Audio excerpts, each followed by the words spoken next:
Assalamualaikum warahmatullahi wabarakatuh. Sebelum memulai pengajiannya, saya minta tolong ditonton sampai selesai agar tidak gagal paham dan semoga bermanfaat buat teman-teman semua. Dan saya doakan buat teman-teman semua diberi Allah kesehatan, dijauhkan dari malapetaka, dan diberi rezeki yang berkah dan melimpah. Amin amin ya rabbal alamin. Oke, selamat menyaksikan pengajiannya. Assalamualaikum warahmatullahi wabarakatuh. Mulai dari tragedi-tragedi yang akan dialami umat Islam. Terus di akhir hayatnya Nabi itu sering ngendikan bahwa urusan kalian yang akan datang itu yu'radu aliyah, semuanya pernah ditampilkan kepada saya. Termasuk tragedi-tragedi kemanusiaan yang akan dialami umat ini. Itu di akhir-akhir hayat Nabi sering ngendikan bahwa saya sebagai Nabi, sebagai Rasul, yu'radu aliyah amrukum, termasuk semua dipintaskan ke saya, ditampilkan ke saya. Jadi sehingga Nabi melihat umat akan mengalami apa itu ya kayak melihat video, melihat TV. Termasuk tragedi Kabukiti Said Husain. Nah, ketika itu sudah menjadi keputusan Tuhan, keputusan Allah, Nabi itu hanya bisa memandu secara syariat. Tapi Nabi tidak bisa merubah itu sebagai takdir. Ya kalau mukadimah ini, Nabi sebagai Nabi, karena itu sudah diketahui sebagai takdir Allah itu, ya hanya melihat itu sebagai takdir. Tapi tidak bisa merubah takdir itu, hanya memandu secara syariat. Nah, panduan secara syariat itu dimulai dari misalnya Sataf tariku umati salasan wasabina firqah, bahwa umatku nanti akan menjadi 73 kelompok. Semuanya sesat di neraka kecuali satu.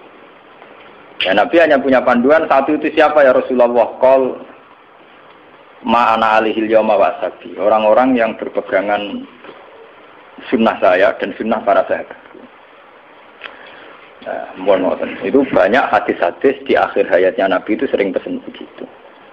Nah, coba tengah sini jenengan kalkulasi malih. Ini kan teng Bukhari diterangkan ketika banyak fitnah itu ngendikane Nabi ini kan dipandu talzam jama'atal muslimin, kita harus ikut mayoritas. Ini rungono tenan. Apapun kecewa sampeyan terhadap komunitas tertentu atau partai tertentu atau ormas tertentu, kita harus ikut mayoritas. Nanti kalau ngaji temputi-temputi saya bilang, saya sebagai orang alim, kemungkinan saya itu kalau tidak NU ya Muhammadiyah, selagi NU Muhammadiyah itu mayoritas, ya saya kalau tidak NU ya apa? Muhammadiyah. Partai juga gitu, saya ikut partai yang mayoritas, yang mainstream, yang umum-umum. Karena bisa dihitung ya, kalau setiap kebenaran itu diekspresikan lewat partai atau lewat ormas tertentu, berapa sih kebenaran bisa kita lakukan? Kita tidak usah nyebut contoh ya, misalnya sampean meyakini satu kebenaran A dan B, kemudian bikin partai. Paling panter kamu sebagai manusia atau hanya bisa melakukan A dan B. Ada partai tertentu yang ingin memperjuangkan kebenaran tertentu. Paling banter hanya memperjuangkan satu dua bentuk kebenaran.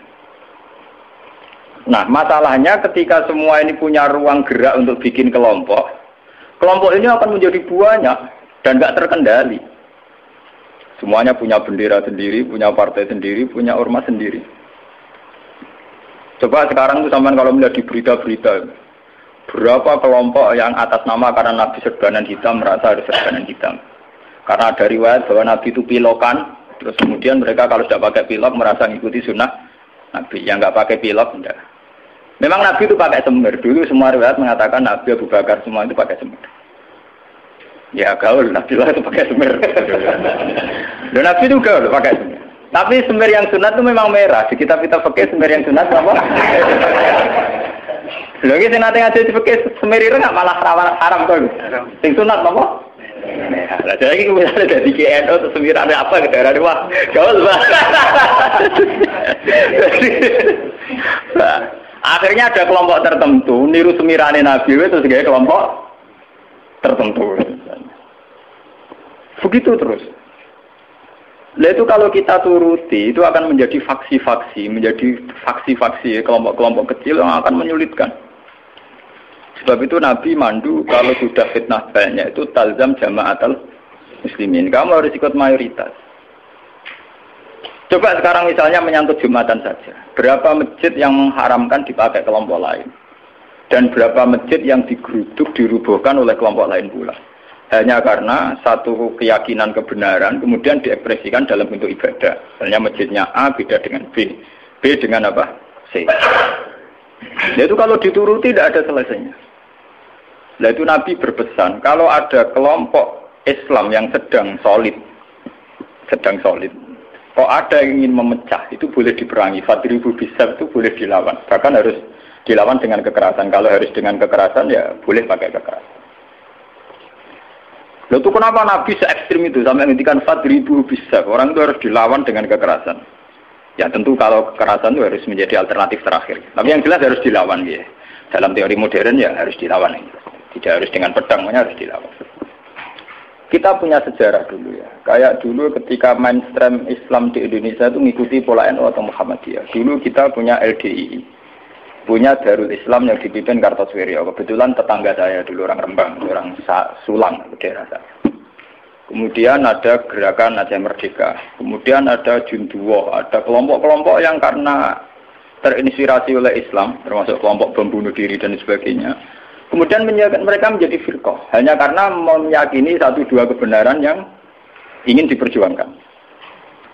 Tapi kelompok ini kan tidak mayoritas terus risikonya kan kurang komunikasi, kurang konsultasi, kurang silaturahim dengan kelompok lain.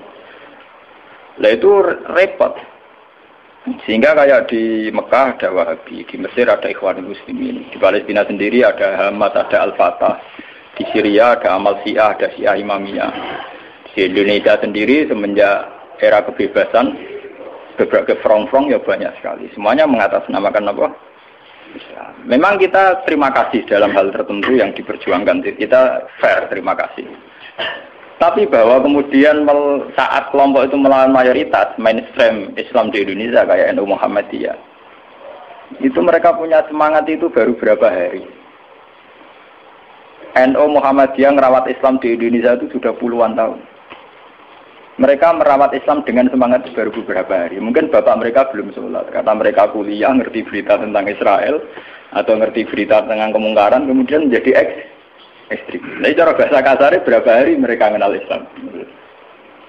Sudah hanya satu dua kebenaran yang diperjuangkan, mereka anti sama kebenaran sudah jalan lama, yaitu kebenaran yang ditanamkan leluhur kita.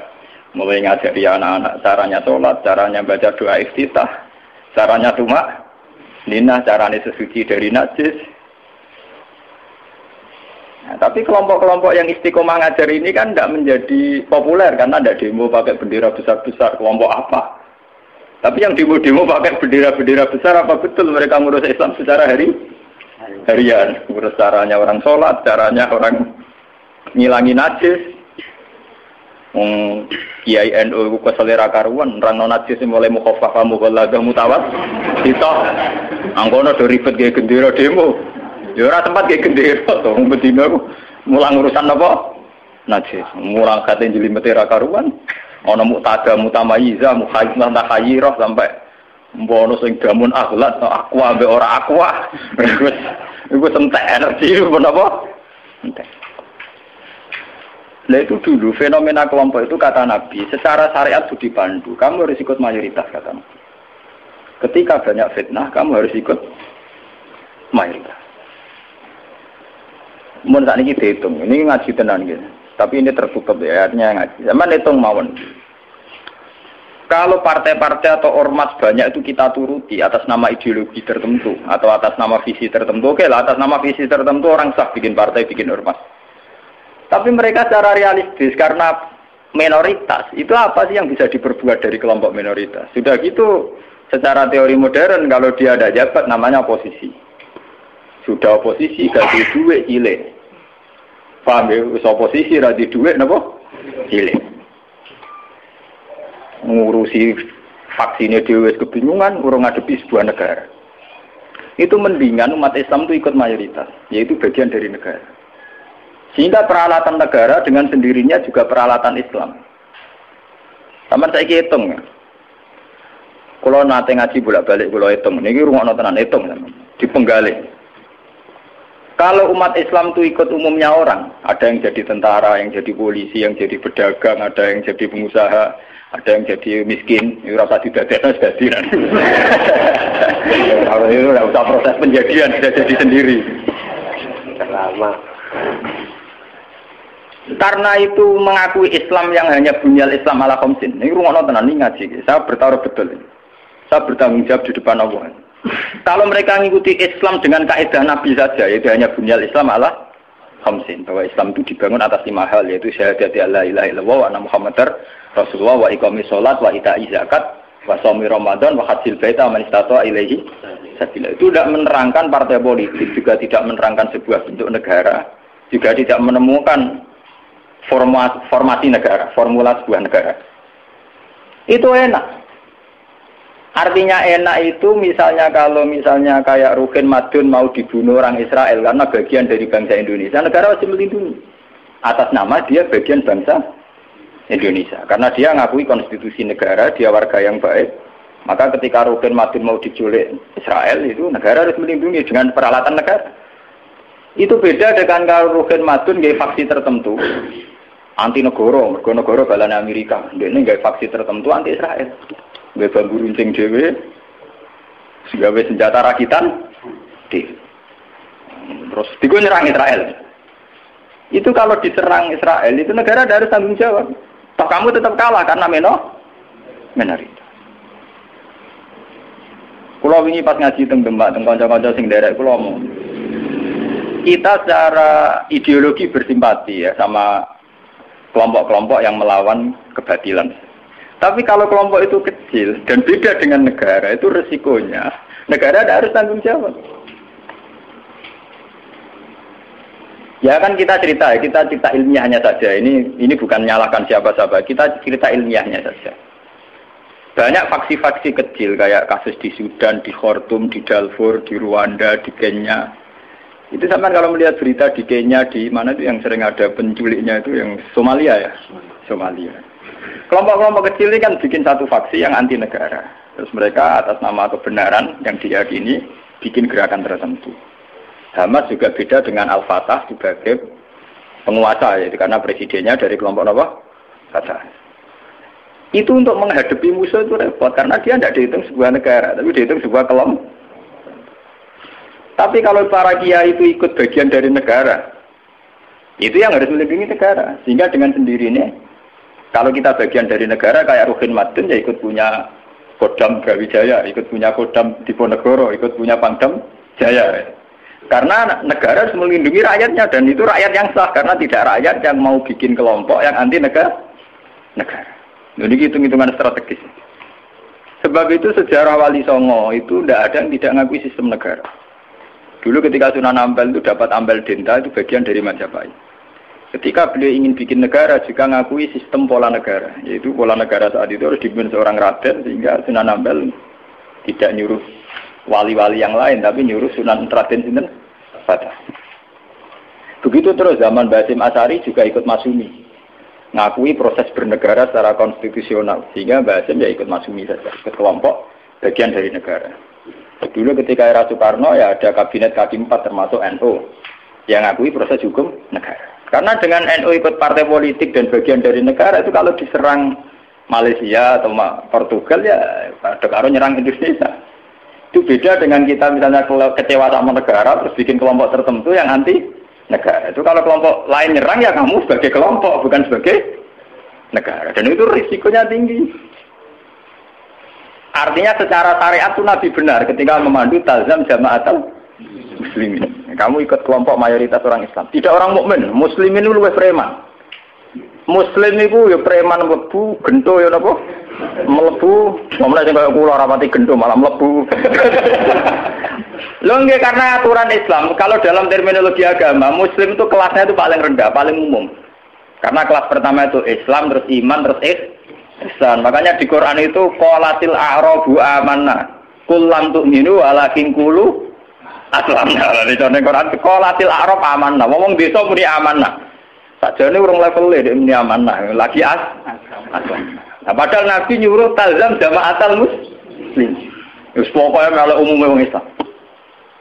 Nanti kula pun bolak-balik cerita. Saya ini termasuk ulama yang mboten nate salat tahiyat masjid dua orang. Mergo wong ra salat yo melok ra salat. Saking kula lho nggih, tapi aja tiru lho. Karena saya begitu berangkat dari muatan ilmu saya gitu loh. Jadi orang krono kaslan tak hitung secara strategi menapa. Nah, toko-toko kula tak ngene kula diseneng. Wah, cocok ngene Gus Ba, umume wong. Kula anggere iso nggih biasa, marung nang pasar nggih biasa, santai mawon. Nanti bakule nggih bangga. Gus Ba sering jarang mriki. Aku lho ora urusan ana cerita ulama marung muruah ora buan. Bapak yang umume wong Islam ku marung ya napa? Marung. Termasuk umume kasus sithik-sithik duwe. Akhir gak nemen-nemen. Misale nyenengi tangga selingkuh akhir gak nemen-nemen, pokoke sing umum-umum mah. Niki penting ya. Kenapa saya mengatakan ini penting? Jika kamu ngitung umat Islam yang soleh saja, maka mayoritas Islam di Indonesia itu hanya 2%. Paling sing soleh orang Islam hanya 2%. Jika kamu ngitung yang agak soleh, maka paling jumlahnya 10%. Coba kalau kamu hitung, pokoknya yang ber-KTP Islam, maka jumlah kita bisa 80%. Aku seneng darani Islam 2% apa 80%. Meskipun resiko 80% sing keramat tungkak, sing doli, Islam kabeh KTP-ne. Dulu kalau Jakarta kan keramat tungkak, kalau Surabaya doli, Jogja, Bunti, Pasar Kembang, Pasar. Nah, kalau nanti penelitian, kalau ini kan termasuk itu memang resikonya dihitung kabeh itu yang mlebu kan. Tapi kamu bisa 80%. Sehingga karena jumlah mayoritas 80% dengan ngitung WTS, lonte, gento dan sebagainya, itu tetap menjadi mainstream. Presiden harus Islam karena dihitung 80%. Coba kamu nuruti kesalahan sepihak, maka Islam jumlahnya hanya 2%. Maka berarti presiden cek kafir, cek Kristen nggak masalah karena jumlah umat Islam itu mau orang persen. Yani buat anggap Islam ra penting, Islam ra kanggo mergo WTS. Ya, tapi akhirnya gara-gara rabu itu jumlah orang Islam mau 5%. Resikonya di presiden Kristen itu masalah karena mau dihitung. Coba kalau kamu tetap hitung semua, itu tetap 80%.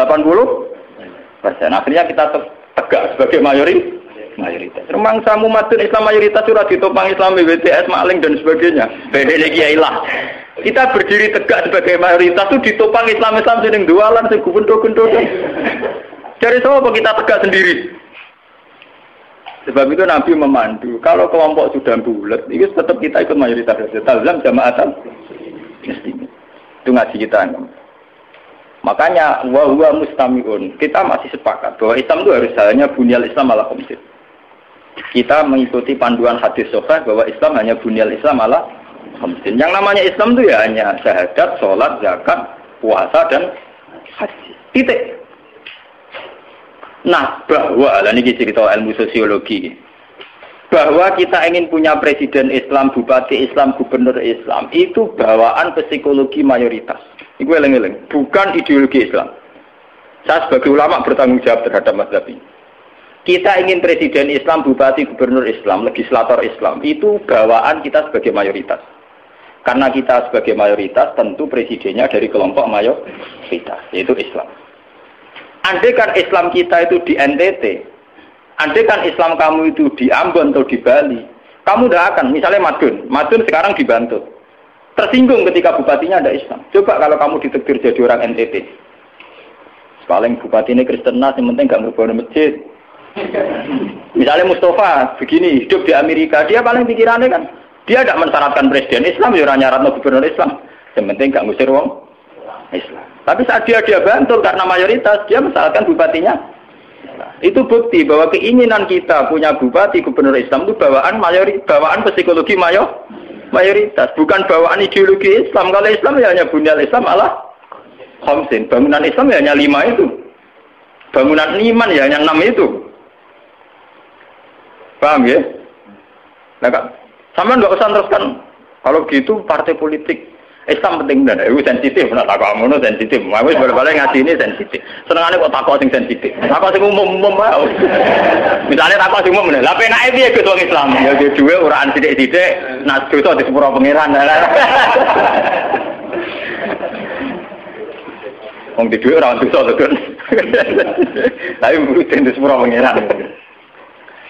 Tapi ini ngaji, ini penting ngaji. Jadi ngaji yang kemarin kan jelas ya, ketika banyak fitnah, banyak tragedi, pesan Nabi napa talzam jamaatan. Itu dalam sebuah hadis ada yang lebih ekstrim lagi. Nabi ngendikan waman sadda finnar. Siapa yang ingin bikin kelompok sendiri, merasa benar sendiri, maka waman sadda finnar. Dia akan masuk neraka. Itu artinya pentingnya sebuah mayoritas. Karena mayoritas ini penting, kita akan ikut sesuai umumnya orang. Karena warahmati wasiat kullasya. Kalau kita ngaji secara tasawuf, ya warahmati wasiat kullasya. Kulo sering ngaji teng santri-santri. Kulo ada sing ngaji mek kulo nganti nangis. Kulo critani. Kulo niku ulama. Kulo sering numpak mobil pribadi gitu, sering ngebis gitu. Ketemu preman gitu sering kulo sering lunga dhewean. Tak critani. Kita ini sebagai mukmin kan meyakini warahmati wasiat kullasya. Rahmatnya Allah itu ada di mana-mana dan lewat siapa saja. Kalau kita misalnya jadi kiai, wah sementing ngurusi santri. Sekali lunga dhewean kecelakaan. Wong sing ning dalan-dalan rata-rata wong fasik. Sing sering memberi pertolongan dini nek ana kecelakaan ning dalan-dalan ya wong ning dalan-dalan. Ora ngarah Pak Kiai. Ya ora ngarah wong pati saleh tenanan. Tapi ternyata Allah membuat orang di jalan-jalan hikmahnya banyak. Mereka adalah orang-orang yang sering melakukan pertolongan dini saat ada kecelakaan. Mereka adalah orang-orang gara-gara ning dalan-dalan ana kesasar takok alamat ditakoki. Kowe tahu di ganjaran zona alamat wong kesasar. Kok kita ora tahu ning dalan? Tapi ternyata rahmati Allah dilipat nang ning dalan-dalan, kita lunga ning ndi ora alamate takok orang yang di jalan. Kita harus iman karo rahmati wasiat kullah. Rahmatnya Allah di mana? Nanti kalau be ulama lagi biasa teng terminal, ketemu macam-macam gitu biasa. Cara kula nggih biasa, tak mau coba rahmati wasiat napa? Kula biasa lah. Ya artinya ya kita harus iman.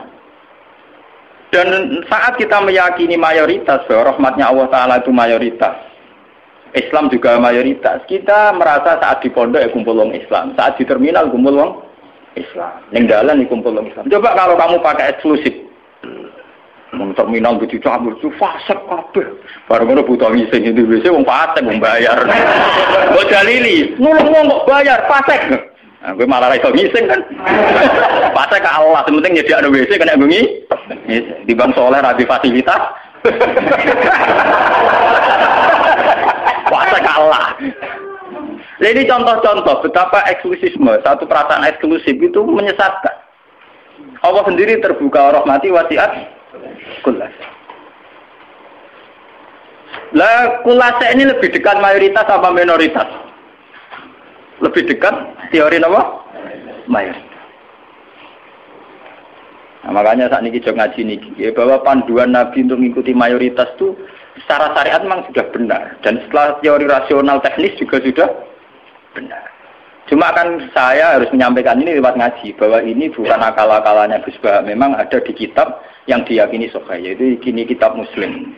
Muslim itu dua kitab, yang satu paket dengan Bukhari napa? Muslim.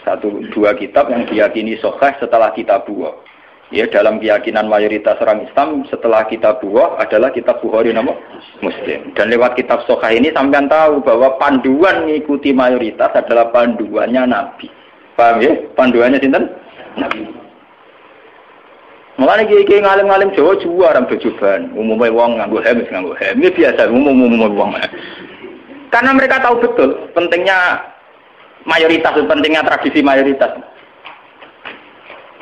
Mereka jarang orang-orang alim memaksakan jubahan, maksudnya paling kadang-kadang pas Jumatan ben macam, tapi nek mawon ya wong tertentu jubaran semua alim. Narapati alim kata, tapi nak jubaran mau dapat terus. Wong alim-alim kaliber mesti biasa-biasa wae. Panak. Oh, bener kuwi ya tenan. Sing umum-umum mawon. Mohon ora terusaken saniki. Lah ketika kebenaran itu ternyata tidak sesuai dengan perilaku pejabat atau perilaku sebuah pemerintahan itu kayak apa? Nah ini terus babu wujubil ingkar alal umara fima yukhalifu syar'a wa tarki qitalihim ma sallallahu wa nahwi dzalik. Ini panduan bagaimana ketika kebenaran itu benturan dengan pejabat-pejabat yang korup, yang salah, dengan hukum-hukum pemerintahan yang salah itu gimana? Ini langsung kalau baca hadisnya gitu. Bahwa saat demikian kita wajib ingkar tapi tidak harus perang. Kalau baca gitu. Haddatsana Haddad bin Khalid Haddatsana Hammam bin Yahya, haddatsana Qatadah anil Hasan, Ad-Dubbah bin Mihsan, an Ummi Salamah, anna Rasulullah sallallahu alaihi wasallam. Saat aku nu umara fata'rifuna wa tunkirun. Faman arafa bari'a wa man angkara salima. Walakin man radiya wa taba'a. Qalu afala nuqatiluhum qala la ma sallallahu. Ini panduan saat kita sebagai orang soleh ngadepi pejabat-pejabat yang nakal misalnya.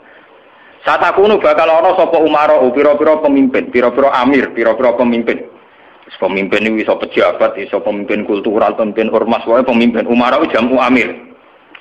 Fatarifuna mongko kenal sira kabeh tapi watung kiruna lan ingkar sira kabeh. Kowe iso kenal tapi ya ingkar karena ya mungkin prilakune sing enggak bener. Faman arafa bari. Faman mongko te sapane wong arafa gelem kenal sapa man bari mongko bebas sapa man. Maksudnya kenal ya terus iso milah-milah mana yang baik, mana yang buruk. Waman disapani wong angkara iku ingkar sapa man, salima mongko slamet sapa man. Kowe ra kenal bupati utawa gubernur utawa pejabat sing korup sing nakal. Iku sing ingkar slamet. Lah sing ra slamet sapa? Melane mati korupsine niku. Walakin man radiya wa ta. Walakin man radiya, tetapi nek sing ra slamet ya rido cocok wa ta ya anut wah cocok pinten. Mergo untuk bagi bagian. Satu rumah nonton biasa wae. Biasa wae perkara ngene ae. Walakir marrodian apa? Fataba. Lah ini antike Nabi. Beliau yaitu tadi ikut mayoritas. Nabi ditanya, "Qalu ketika kita melihat pejabat yang mungkar, yang enggak bener, afala nuqatiluhum? Ana ta ora merangi kita hum ing umara? Napa boten diperangi mawon ya Rasulullah? Kudeta mawon." Kala dawuh sapa Nabi, "La ojo." Ojo. Masallah selagine mereka ijek salat. Ini menunjukkan bahwa ini loh, ini hadis sahih bahwa ajaran Nabi untuk melihat kemungkaran itu tidak ada yang ajarannya itu disuruh revolusi pakai kudeta itu tidak. Apalah nuqatiluhum, jawab Nabi napa? Lah jangan. Apa tidak kita perangi ya Rasulullah? Jawab Nabi napa? Jangan. Tapi antike Nabi itu hanya punya syarat satu, lama sholat, selagi pejabat-pejabat itu masih sholat. Ini ngaji kelas tinggi, amun salah paham. Kenapa Nabi hanya minta syarat satu sholat? Bagi seorang Nabi, selagi dunia ini masih ada orang sujud kepada Allah, masih menjaga konstitusi agama yang berupa sholat, yang disembah masih Allah, itu masih normal. Mungkin pejabat itu punya kesalahan, dia korupsi, dia menggencet rakyat, dia apa. Tapi selagi dia sholat, kata Nabi itu tidak boleh revolusi. Nah itu kan menjadi misteri. Apa kira-kira alasannya Nabi kok hanya bersyarat lama sholat selagi masih sholat? Kemungkinannya dua. Kemungkinan secara teori ulama lagi. Secara teori ulama, kalau ulang lagi, ini sudah di luar teori sosiologi, teori demokrasi masalahnya. Ini harus pakai teori ulama. Kalau teori demokrasi kan kalau mayoritas protes dan sah secara pemilu ya sah dia jabat, yang minoritas menjadi oposisi. Kalau dalam teori demokrasi kan gitu. Cuma kalau banyak teori demokrasi kan kalau satu Indonesia maling semua terus partai maling mayoritas ya yang jabat harus maling. Makanya kalau ingin BTS itu supaya legal, Indonesia jadi BTS bikin partai lonte itu kalau menang ya jabat. Karena yang dipakai demokrasi adalah suara terbanyak. Loh iya, resikonya demokrasi kan suara terbanyak harus dilegalkan mimpin kan. Kalau terbanyak gento semua ya harus. Makanya preman kemarin kalah sama jenderal kan dia kurang solid, ya harusnya orang jadi preman dulu semua. Bikin partai preman kalau mayoritas ya harus jabat. Nah ini saya bicara tentang teori ulama. Kenapa Nabi mensyaratkan jangan kamu revolusi, jangan kamu kudeta selagi mereka masih sholat. Bagi seorang nabi, bagi seorang ulama, bagi seorang wali, selagi makhluk yang di dunia ini masih bertautan dengan langit, bertautan dengan Allah, berhubungan dengan Tuhan, itu masih dianggap normal. Masih dianggap apa? Normal. Bukan benar loh ya, normal. Karena ya wa ma khalaqtul jinna wal insa illa liya'budun. Makanya caranya harus sholat. Karena masih normal. Artinya seorang nabi itu tidak jagal-jagal amat ketika seorang yang nakal itu masih sholat. Seorang yang zina masih sholat. Karena masih sholat itu artinya masih ngaku eksistensi Tuhan. Artinya dia masih ngaku eksistensi apa? Tuhan. Kalau sudah fasik tidak sholat itu sudah tidak ngaku eksistensi Tuhan. Dia bisa keceluk komunis atau ateis atau apa saja. Lebih parah lagi. Itu kenapa sirinya, kenapa dosa syirik begitu tidak diampuni. Dianggap dosa terbesar karena memungkiri eksistensi Tuhan. Selagi orang masih sholat itu ngakui eksistensi Tuhan. Ya teman saya pikir ya. Nah, tapi korupsi kan menyengsarakan rakyat. Korupsi itu menyengsarakan rakyat dalam konteks rakyat yang nggak punya ketahanan. Karena misalnya APBD dikorupsi bupati sehingga tidak ada pembangunan Bantul atau Sleman atau negara mana saja. Paling banter sarana umum yang terbengkalai. Tapi masyarakat yang punya ketahanan hidup secara baik, dia punya pertanian yang baik, punya perdagangan yang baik. Itu pejabat korupsi hanya dia dosa saja dengan Tuhan karena rakyatnya punya ketahanan sendiri. Makanya Nabi berpesan semua kesalahan itu dimulai dari masyarakat tidak punya ketahanan. Alaikum anfusakum la yadurrukum man dhalla idza tadait. Kalau kita sudah miskin, pejabatnya korup, kita tambah miskin karena kita kayanya menggantung kebijakan negara. Misalnya lewat BLT, lewat sarana umum, lewat pekerjaan massal. Tapi kalau kita sudah kaya, pejabat korupsi itu hanya salahnya dia dengan negara. Tidak punya akibat ke kita karena kita sudah kuat. Jadi ya, pejabat korupsi itu salah, sampai dengan salah. Tapi jangan katakan bahwa korupsi sumber segala bencana, enggak. Sumber segala bencana adalah saat individu cara hidup tidak sehat, cara berekonomi tidak sehat. Ingat itu, dalam aturan Islam, kullukum ra'in, bahwa kalian pemimpin pada diri sendiri. Saat diri sendiri kita tidak kuat, dengan kesalahan orang lain kita rentan. Bahkan saat tanpa dimiskinkan, kita sudah miskin. Kata siapa kalau pemiskinan negara ini karena salahnya Orde Baru? Madun ra usah ana sing miskin, miskin dhewe. Rugen ra usah ana sing miskin, miskin. Idam Samawi ra usah dolim ning rugen wis kere. Berarti kekerean ini itu bukan kesalahan kebijakan pemerintah. Kesalahan SDM kita kan. Memang pemerintah ikut memperparah pejabat, tapi jangan katakan begitu. Wis kali-kali nyalahno awake dhewe kok. Kita ini tanpa dimiskinkan orang sudah tanpa didolimi orang sudah terdolimi oleh perilaku kita sendiri, oleh pilihan hidup kita sendiri. Yang orang salah sing melarat kok melarat. Nanti dari kaca kula, wah aku bar mergawe modal sak mungkin bangkrut, kowe bangkrut bar modal, aku sedurunge bangkrut. Kere ku bawaan. Wah, kere lateng. Nih. Artinya kira-kira kita ini adikan pejabatnya wis hasil itu ya tetap kere.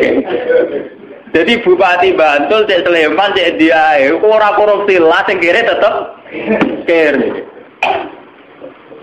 Wah repot, tapi nyala sopo.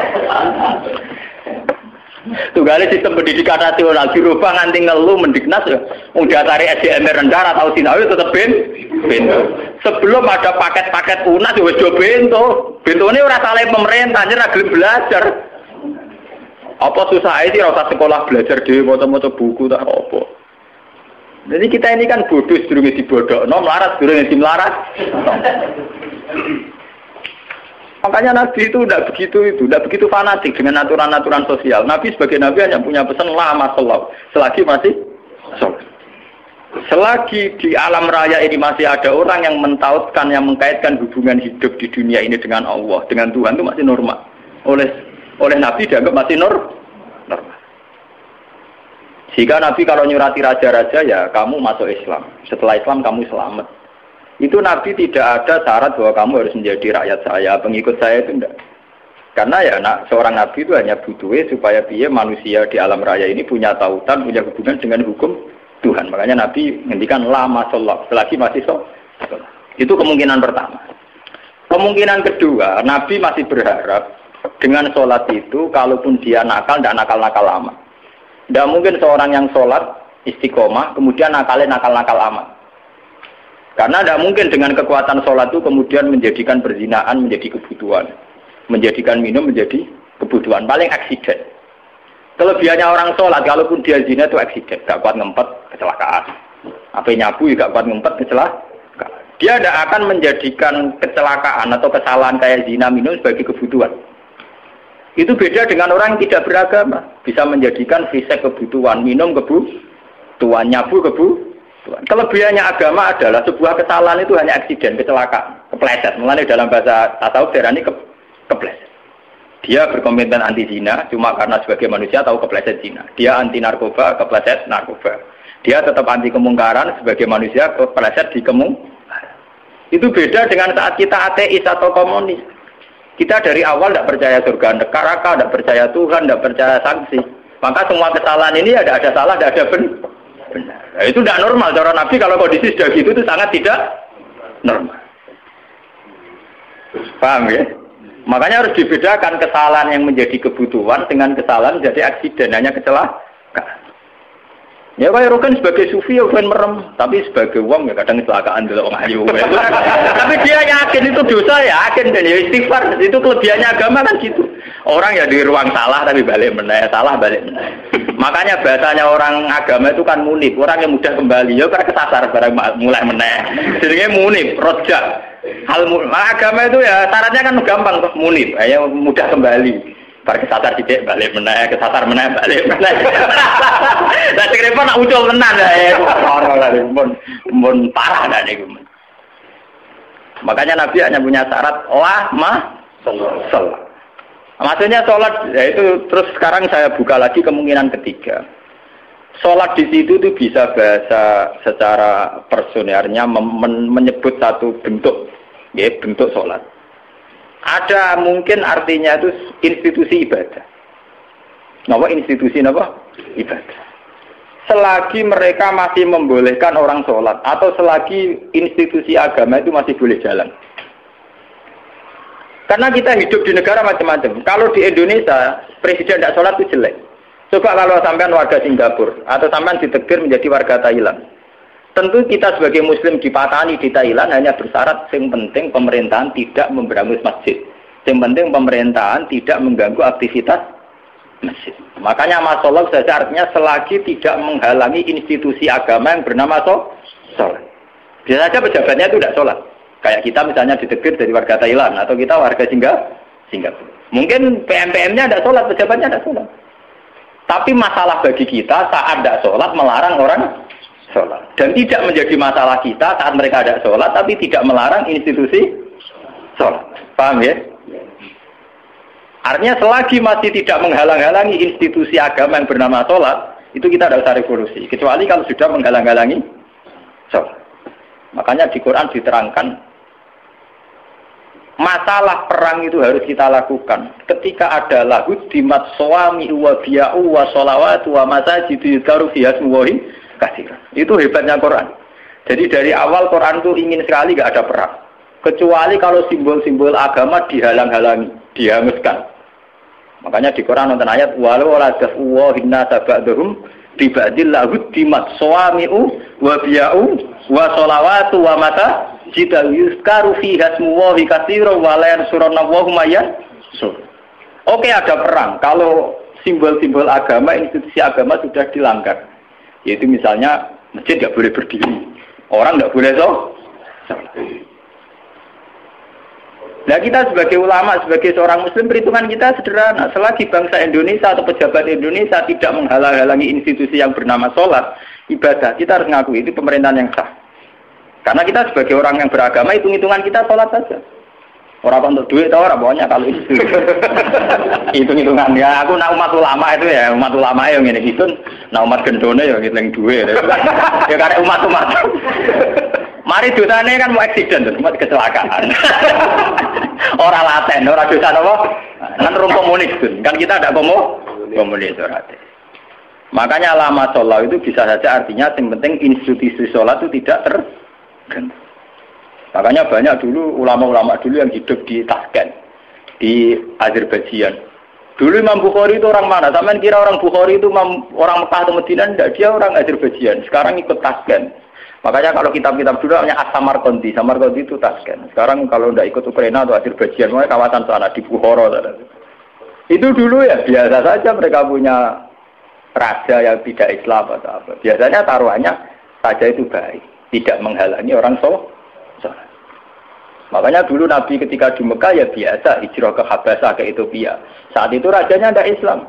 Nabi mengira diperlakukan secara baik. Artinya saat Nabi beragama tidak dilarang. Ternyata di Ethiopia, di Habasah saat Nabi beragama dilarang. Artinya ukurannya itu tidak harus Islam, tapi yang penting saat kita beragama tidak dihalang-halangi. Paham ya? Dalam tarikh kita kan begitu tuh. Makanya Nabi perhitungannya satu. Dalam kekecewaan kita terhadap pejabat, terhadap pemerintah, yang penting jangan ada kudeta, jangan ada revolusi yang berdarah-darah. Lama sholat, selagi masih ada sholat. Makanya kemungkinannya itu kalau dalam konteks Indonesia pejabatnya sholat, kalau dalam konteks non-Islam, yang penting pemerintahnya tidak menghalang-halangi orang sholat. Misalnya kayak di Amerika, di Eropa itu kan masih banyak yang baik, itu masjid tetap boleh berdiri, aktivitas Islam boleh.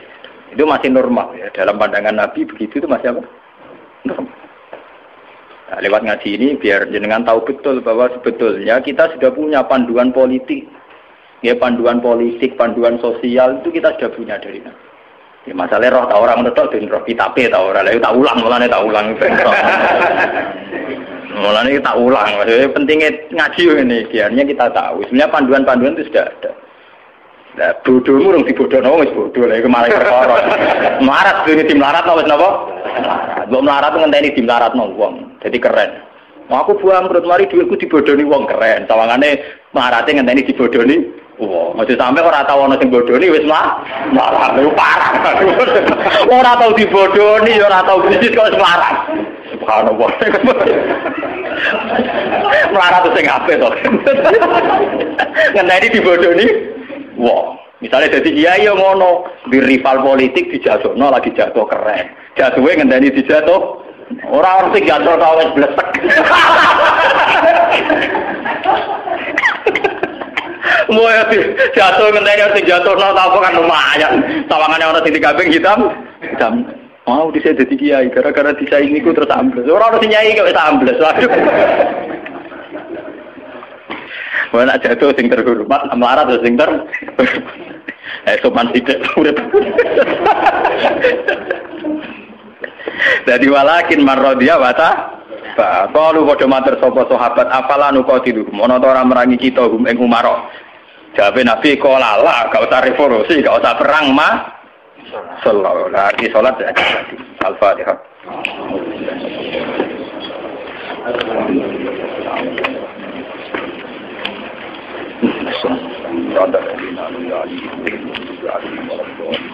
Bismillahirrahmanirrahim. Ya badi as-samawati wal ardi ya hayyu ya qayyum ya dzal jalali. Anna nahnu wa dalabatuna dzurriyyatuna rasulaka Muhammad dan rasulullah yasma'alihim ayatika yu'allimuhumul kitaba wal hikmata wa yuzakkihim kanta wa rasulan kana bil mu'minina raufar rahim wa rasulan kana rahmatan lil alamin wa nuran wa hudan wa rahmah ilahana shalli alaihi wa ala alihi Ibrahim wa barik ala sayyidina Muhammad wa ali Muhammad wa barik ala sayyidina Ibrahim wa ali fil alamin innaka hamidum majid. Allahumma yassir lana kull amrin asir fa inna taysira al asir alayka yassirna kala ma tashawwur. Allahumma yassir lana kull amrin asir fa inna taysira al asir alayka yassirna kala ma tashawwur. Allahumma yassir lana kull amrin asir fa inna taysira al asir alayka yassirna kala ma tashawwur. Rabbi zidna ilma rabbi zidna ilma rabbi zidna ilma rusuna fahman ilahana anta qayyumus samawati wal ardi anta waliyuna fatiras samawati wal ardi ta'afana muslim wa lahibna bisalihin ilahana ya Allah anta somatuna wa antal haqqul mubin wa antas somatu ya Allah faj'alna farina ilaika farina fi ibadika ilaika hatta nakuna ya Allah ibadan laka wa ibadan bika wa ibadan ilaika wa hatta nakuna ya Allah minal farina ilaika firaran ya Allah yuridu ridhoka firaran yatlubu maghfirataka wa ma'unaka ilahana anta qayyumus samawati wal ardi fatirus samawati wal ardi wa barik lana ya Allah fi hayatina wa mamatina wa barik ya Allah fi ta'limina wa ta'allumina wa barik fi harakatina wa sakatina hatta ya Allah nakuna mubarakan min intika wa ma'unatan min intika ya fadlan min sububi rahmatika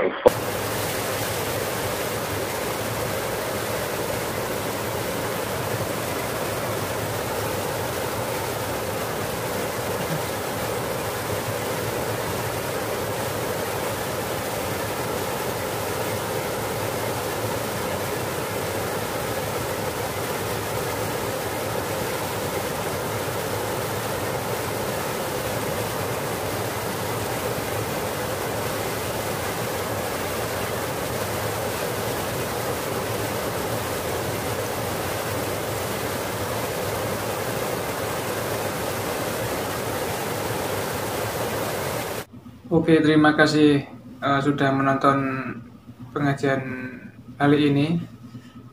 Semoga bermanfaat. Jangan lupa share ke teman-teman atau kerabat terdekat. Dan sampai jumpa di video selanjutnya. Assalamualaikum warahmatullahi wabarakatuh.